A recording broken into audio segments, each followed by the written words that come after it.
Now, a group of Israelis has gathered in West Jerusalem to protest against the ceasefire deal. Bereaved families of Israeli forces in Gaza are among those demonstrating. They're calling on the government to abandon the deal, calling it a surrender. The Israeli Prime Minister's office has released a statement on the ceasefire deal. It reads, Hamas has reneged on parts of the agreement reached with the mediators and Israel in an effort to extort last-minute concessions.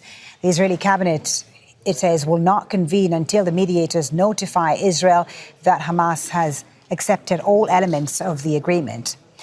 Well, Hamas, meanwhile, has released a statement saying it's committed to the ceasefire deal announced by the mediators in Qatar on Wednesday. Let's bring in Al Jazeera's Hamda Salhout now, who's joining us from Amman, Jordan, because Israel's government has banned Al Jazeera from reporting from Israel and the occupied West Bank.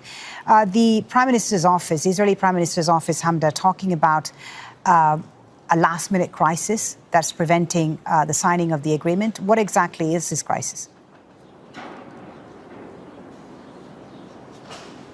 Well, according to the Prime Minister's office, they say this crisis is solely because of Hamas saying that they're backtracking on parts of the agreement, looking to exploit the agreement, and Israeli media reported that some of it is due to the names of Palestinian prisoners who would be released from Israeli jails. But let's remember that Hamas released a statement shortly after saying that they remain committed to the deal that was that was announced on Wednesday evening. But it's also worth mentioning this comes amid the backdrop of a lot of internal conflict in the Israeli government, and some Israeli media this morning is reading into it as a crisis internally within the government rather than any sort of crisis with Hamas at all. Let's remember that there are members of the far right who said that they would leave the coalition, they would topple the government if Israel entered into a deal that they classified as, quote, bad. And that's exactly what's happening. Bezalel Smotrich and his party, Religious Zionism, have been holding factions meeting throughout the morning and early afternoon on Thursday, deciding what the fate of the government is going to be. Smotrich had said last night on Wednesday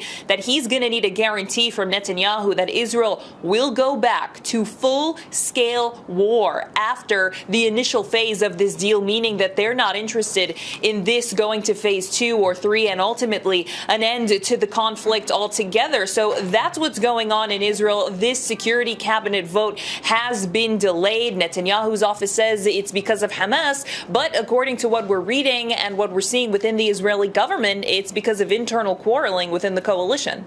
Hamda, thank you very much for bringing us the latest day. Hamda Salhout in Amman. Make sure to subscribe to our channel to get the latest